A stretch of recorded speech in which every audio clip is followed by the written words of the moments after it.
Okay, let us give this update to you for this evening. I'm going to include a few additional people because I want to try to provide you with additional information instead of just kind of going over many of the same things. But there are some things that are important. Let me just first to start off by saying this is a total team effort, and I'm so proud of everyone who's participating in this effort to meet the needs of Houstonians. And we have a number of partners, and so I want to say thank you to all of them. On the high water rescues, which was a priority for us today, remains a priority today. As I told you earlier this morning, rescues remain our #1 goal. The Houston Fire Department and the Houston Police Department, and the leadership of Chief Pena and Chief Acevedo, have done an exemplary job. They've been working all day to reach those people who are calling 911 and need assistance. Since this morning's briefing, HPD alone has rescued an additional 1,000 people for a total of 3,052 people safely rescued. And since midnight, HFD, the fire department has had more than 2,300 calls for service, with 2,000 of them being water related. A number of today's rescues have occurred in Northeast Houston and Kingwood, and we are seeing an increase in calls from the Maryland area. Let me just stop and let me first bring up Chief Pena for a report from the fire department. Chief Pena. Thank you, Mayor. As the mayor mentioned, the operations continue. It's been an active day today as well as it has been the last 2 days. Over 2,300 calls for service since midnight. The areas of concern for us right now are the Maryland areas, the west side of Houston, and Kingwood. We do have resources deployed to the Kingwood area. We have approximately 31 boats, some high water vehicles out there, and operations are busy. Just in the Kingwood area, we've had over 400 calls for rescue in the last 6 hours. So it's a busy and dynamic operation, and but with the partnership certainly of all the city departments, police department, the Houston Fire Department is performing admirably, and we're really proud of the work that everybody's doing in this effort. Thank you. Thank you. Mm-hmm. And then Chief Satterwhite, why don't you come and speak? HPD. Thank you, Mr. Mayor. First, let me say thanks to the public. Everybody is really stepping up, offering so much help to us. We really do appreciate it. This is absolutely a partnership. Police and all the departments behind me, and of course the public that's out there. We really cannot do it without your help. Please continue to honor our request to not go out on the roadways if you do not have to go out on the roadways. If you're safe in your home, you're safe in your home, and it's going to be a lot better for you there than venturing out on the roadways. There's still a lot of water on the roads. It's a very dangerous situation, and with night coming and more rain predicted, it's going to get very precarious, and we're already working very hard for you. We want to make sure that we get everybody out of the water. We still have about 20 high water rescue vehicles that we're pushing out to different places. We're trying to get all those high water rescue calls that have come in. I think we're still sitting at about 150 that we're trying to whittle down and get to your residences. We will get there. We will come. And so if you are safe again in your home, just please be patient, and we will get to you. Of course, if you're having an emergency call, we will. Those are always our first priorities. Protection of life is always going to be our #1 priority. And so if that situation is occurring, we will get to you any way we can. I want to thank some of the partners that are coming on board that have been really helping us a lot. Coast Guard has been fantastic. You're going to hear from them in just a minute. They have been awesome. We really appreciate all that they are doing, from their air support and their boat support, and just working with us. And it's just whatever you need, and that's just been so great, so helpful to us. The Texas National Guard 136 MEB is on site now, and they're deploying lots of boats and lots of high water rescue, and we really appreciate that. We got them whirling today. There's more resources coming in from all over the state and out of the state. And again, we cannot say enough thanks. The nation is really reaching out to help us. And so again, please be safe. Please call us if you're having a real dire emergency. Please stay home if you can. Thank you. Thank you, Chief Satterwhite. And I too want to emphasize the point, this is not the time to get back on the road, so please minimize your travel, and especially at night, okay? Especially at night, because that's when people have the tendency of getting stranded the most, and then they're on 911, so please stay at home. And Chief Satterwhite mentioned the Coast Guard, and they have been doing an exemplary service for all of us. They're adding assets. I mean, 22 of our aircraft, 16 of them come from the Coast Guard. Let me call up Lieutenant Hart. Here, Lieutenant Hart from the Coast Guard. Good evening. Number one priority for the Coast Guard continues to be search and rescue. The Coast Guard's continuing to receive upwards of 1,000 calls per hour. We're going to continue to run 24-hour operations. Today alone, the Coast Guard has rescued over 3,000 people. That includes both air rescues and rescues using boats. The Coast Guard's continuing to surge in assets into the area from different Coast Guard units in the Gulf Coast, lower Mississippi, et cetera.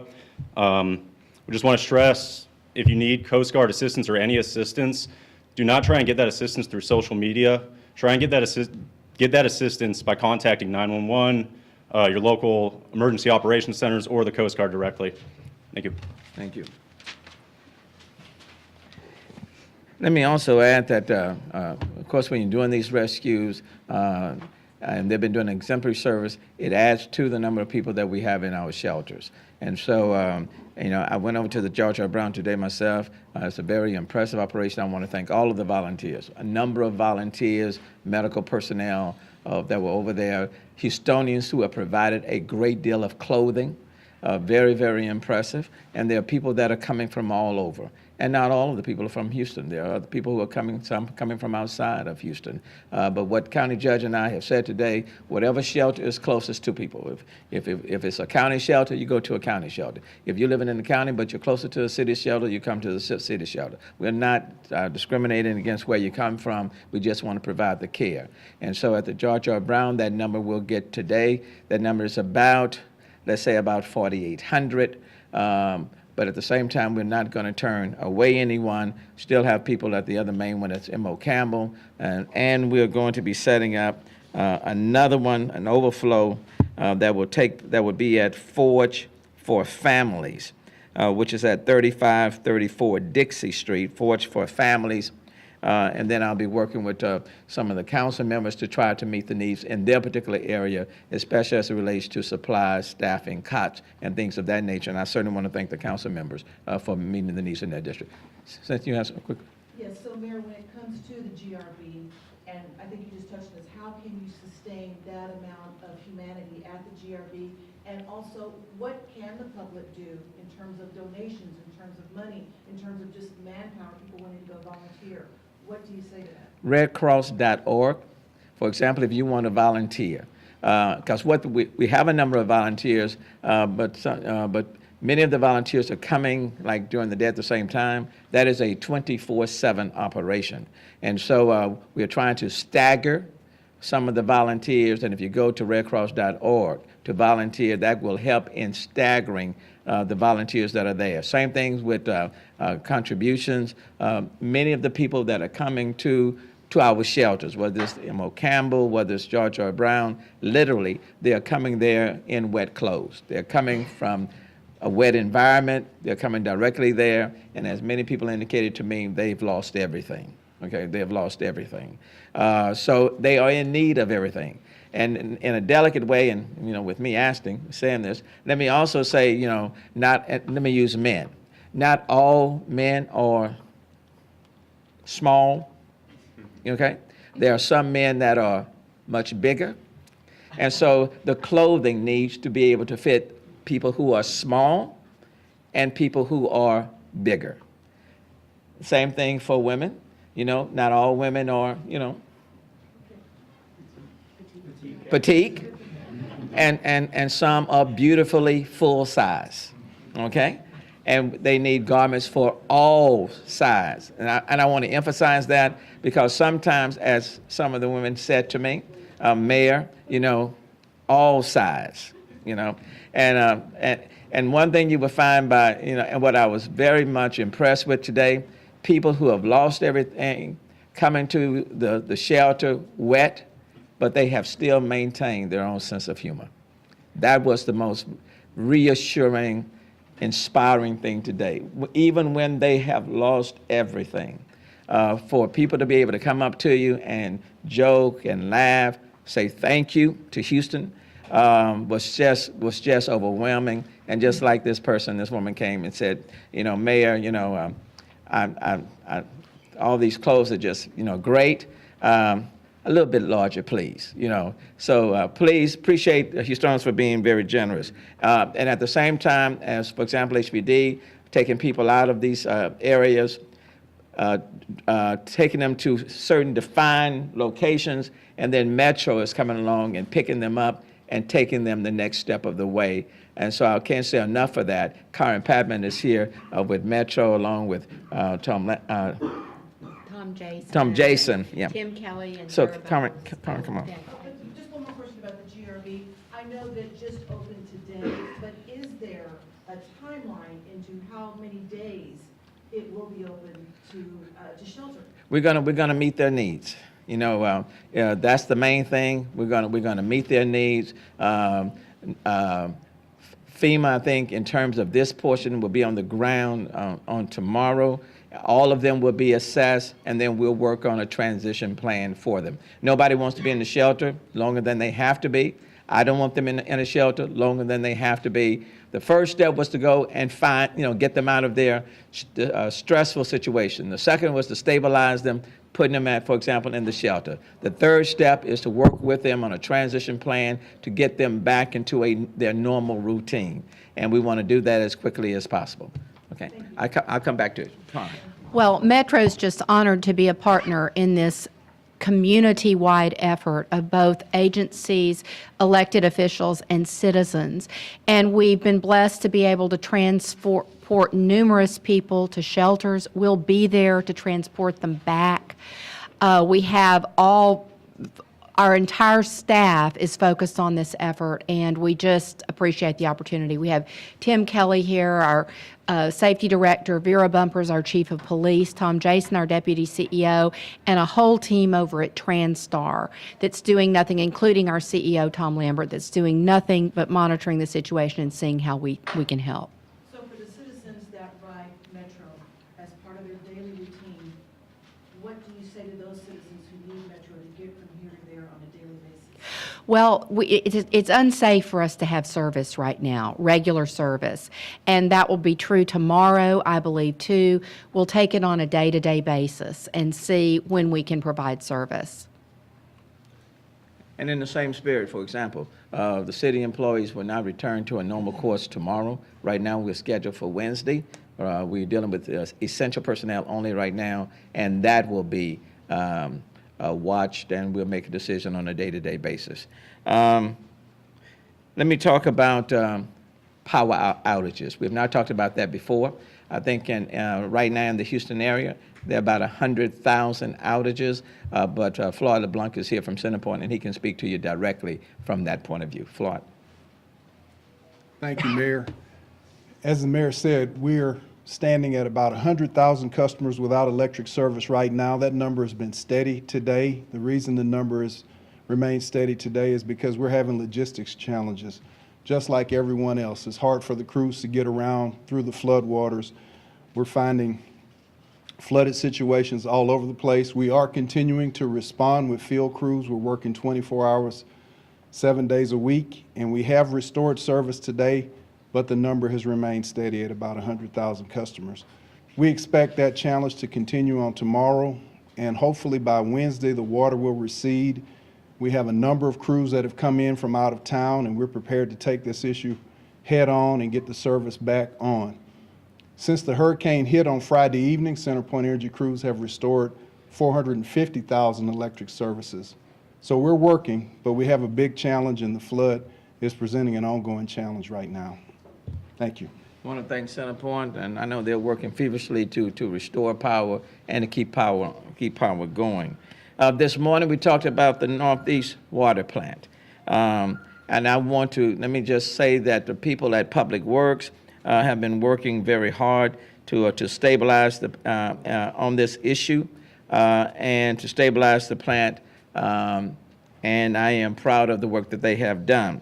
They tell me that they think they have a solution that once implemented will allow the plant to continue operating for the duration of the crisis without us falling below that 20 Is it PCI? PSI, yeah, PSI. And so that means as we move, from now, as we continue, the water remains safe, but we're going to take things on a day-to-day basis. Jeff Weatherford, do you want to comment and speak to that? Well, are people going to be, are they being asked to minimize their water usage at this point?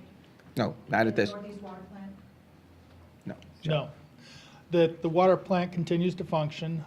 We've had our crews as well as we've called in some contractors, some engineering consultants to help us, and we've been out there all day. And the plant continues to function, the water is safe, and we believe it's going to remain so. Thanks.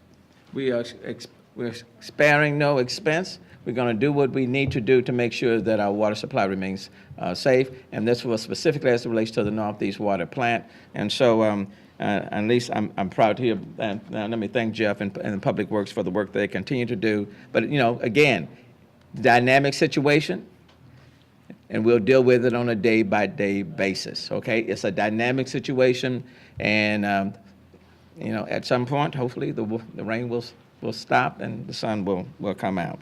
And then we talked about Barker and Addicts this morning, about the release of water from Barker and Addicts. And so, Steve, you want to specifically come and address that issue? Yes, good morning. We talked briefly about the discharges coming from the dam, and this morning the Corps was discharging it to Buffalo Bayou, approximately 5,100 CFS. We've been advised that there's going to be a press conference, I think in about an hour, where the Corps is going to advise us that they're going to increase the discharge gradually up to the 8,000 CFS level, which is what they had fully anticipated when we were starting to have this discussion yesterday. We've been monitoring the downstream gauges along Buffalo Bayou at Dairy Ashford, at Beltway 8, and also down at Piney Point. There is a slight rise right there at Dairy Ashford, right where the discharge is occurring, and then but downstream the water level is going down. The Corps has estimated that their total flow into the bayou is about 15% of the total flow that's there, so a lot of the flow is coming from just direct runoff. So they're going to continue to monitor the effort. There was a discussion of whether or not how long they were going to be doing that discharge. They estimate it could be as long as 3 months. So we'll be monitoring that as we move forward. Thank you, Mayor. Say that again, please. As far as the duration of discharge, it could be as long as 3 months. But right now, in terms of their discharges, it hasn't been a significant rise. And so it's a delicate balance. It's a delicate balance. And so we are certainly watching to see what the impact will be downstream. And so that's something that we'll be monitoring on a regular and on a daily basis. What I am indicating to them is let's just be very careful. Let's not do any more than what we have to do. And so it's a delicate balance. And then with respect to the airport remains closed. They're only using them as a base for airlift operations when needed for rescues. We hope to reopen them around the middle of the week. But that too remains dynamic, and we'll see what the conditions are. But for right now, the airport remains closed. I think those are all the things that I had listed to bring to your attention. I'll take whatever question you may have. So, Mayor, loss of life. What can you tell us about loss of life for this event? How many people are you aware of? The only number that I have that's confirmed, I think, is still at 3. That's what I'm hearing. Is there a concern as the waters recede or as, you know, this event continues that number can grow? Talk to me about the concern that city and that you have with that. Right. I hope that's not the case. This storm, of course, was historic and unprecedented, and there's water everywhere, and we're still rescuing people. It is my hope and my prayer that number will not increase. But at this point in time, the only number that I have that's confirmed is 3. I'm hoping that the number won't increase beyond that. That's my hope. What will help is if people stay off the road, because the roads are still treacherous. There's still water on the road. And so that's important. It will help if people are very careful where they are walking, because a lot of places are underwater and the manhole covers may not be there. okay? So be very careful where you even walk, okay? And then we just have to be sensitive to the situation that you have a lot of homes that are still flooded, and just the power factor. So every life is important, but the number that I have, at least at this point, that's been given to me is 3. Mayor, can you confirm that you're searching for this family of 6 that is said to have passed away yesterday? You know, that has been brought to my attention. We have been calling around to find out information on that. Police doesn't have any information on it. I think every place that we have called, no one can confirm that. There's a gentleman who's staying at the convention who's speaking publicly about this, saying that. And we can't confirm it. Have you spoken to him by any chance? I've not spoken to him, no. But we cannot confirm it, and there's no evidence of that situation. Chief Satellite, if I could talk about looters. We talked this morning about looters. There were 4 people that were arrested. What can you tell us about, have there been any more arrests? And then what do you tell the public in terms of how they can prevent themselves from being victimized? Sure. So I don't have any information on any additional arrests. We have had some looting incidents. I'm happy to say that it's been very minimal for a city this large and for what we are facing. And of course, for those people that might try to take advantage of that, we've been very fortunate to not have as many as could be the case. So that's the good news. But it's always going to be a problem. It's always going to be a challenge because sadly we have people that don't think beyond themselves. And for those, again, we are out in force. And you know what? We have a larger force out now because we have other agencies that are coming on board, and we will be leveraging their assistance to add more eyes and more ears out there in the field, and we will still enforce the law. So if people go out with an intent to prey upon other people during this time, we will hold them accountable. We will make arrests and bring them before a judge. So that is the message. It hasn't changed. We hope that people will honor others and respect others and not add that extra burden to what's already a real challenge for us in getting to people simply to save them, to get them out of harm's way. So tips to remain safe would be? Tips, they pretty much are still the same. First of all, if you're safe in your home, stay in your home. That there is the number one thing because you're not out and you're not subject to becoming a victim if someone else is out looking to prey upon those who are vulnerable. Of course, hope we don't have people out on the road, which would also hopefully translate to people aren't leaving property in their cars and things like that are visible, again, for the opportunistic criminal. That's a good way to protect yourself from being a victim. And just again, it's like anything else, be aware of your surroundings. If you absolutely have to go out, if you have to be out, and let me add, the mayor was correct.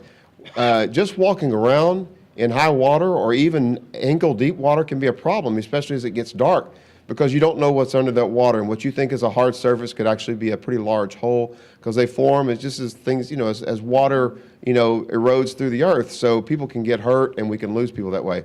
So the number one tip, again, stay home if you can, call us, be aware of your surroundings, and just think safe, and you'll probably be safe.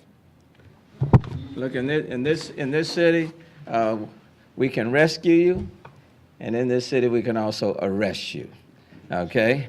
So, and what that means, no looting allowed. Don't take advantage, don't prey on people who are distressed and having to leave their home because they have no choice. You don't want to do that.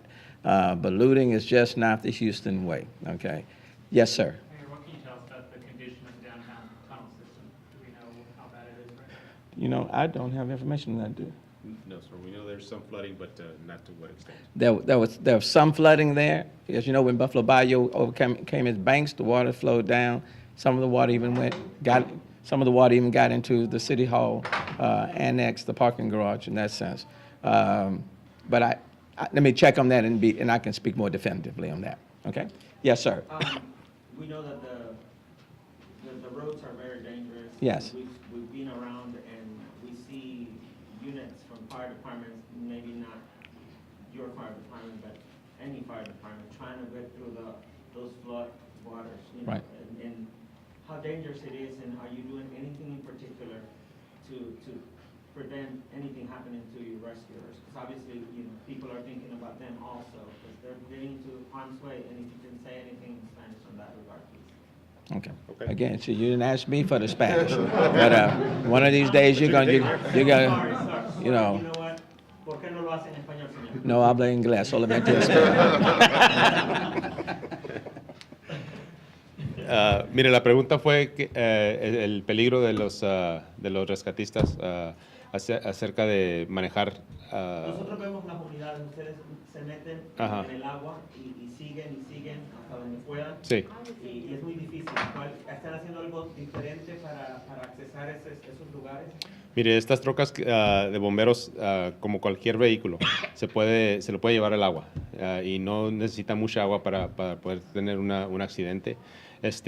Lo que estamos haciendo es usar en las áreas que sabemos que hay inundación, estamos usando trocas especiales para poder entrar en esas áreas. Las trocas de bomberos no las estamos metiendo y usando como para rescate en áreas donde hay inundación. Usamos los barcos o usamos unas trocas diseñadas para que estén más altas para poder entrar sin peligro. And given the fact that maybe you can add to this, Mayor, that other people are helping neighbors, concern is that, they get trapped as well if they get into a water that's too deep and they're trying to save the neighbor. And how is it, controlling that? Well, that's really the Houston way. There are many people who are risking their lives to help their neighbor, and that's very much appreciated. These first responders, and the thousands that are not here, are out there every single day. We have a number of first responders, for example, that are working and they need their medication. They are working right now, but they haven't been able to go to the pharmacist and pick up their medication, but they're working anyhow. I want to say thank you to them. This is just who we are. And if I can use that to just segue by saying this, there are some who say, oh, well, Houston, look at what is happening. The port is shut down. The airport system is shut down. The loss of business opportunity and what business person would want to invest now in this city.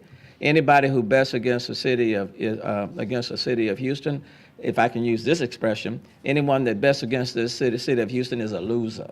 The point is, did I say that? The point is, this is a great city, and any great city will have its challenges. Houston now is facing one of its challenges, but from challenges will spring opportunities. This city will come back stronger than it was before Hurricane Harvey. We are better than Hurricane Harvey. We are stronger than. And so I'm very optimistic of this city. I know the city. I know the spirit of the people in this city. I saw it at George R. Brown. I've seen it in M.O. Campbell in our shelters. I've seen it in the faces of our first responders and all of our partners. I've seen it by those who have generously contributed already to the joint relief fund that's being set up by the city with the county. I've seen that. We now face another one of our challenges. It's not the first, and it will not be the last. But the thing that I know about this city is that we will always rise to the occasion. The airport system will come back. The port will come back. Our streets will be rebuilt, cleared and rebuilt. Houses will be repaired and are built. Businesses will come back stronger. Downtown will be active again, okay? All of our parks, the Buffalo Bayou, Discovery Green, you name it, they will, in the springtime, they will be green. And business will continue to not only be in this city, but will expand. I have no doubt about any of that, okay? So this is Houston. This is who we are. We're demonstrating it right now by coming together. No one in this conversation, no one has ever said, you're Democrat or Republican, you're rich, you're poor, you're black, you're white or brown, immigrant, not an immigrant. That has not been in this conversation in the city, not at all. Senator Cruz was over at the George R. Brown handing out clothes today, okay? So this is Houston, this is who we are. This storm has not redefined who we are. If anything, the storm has made us even stronger and prouder to be Houstonian.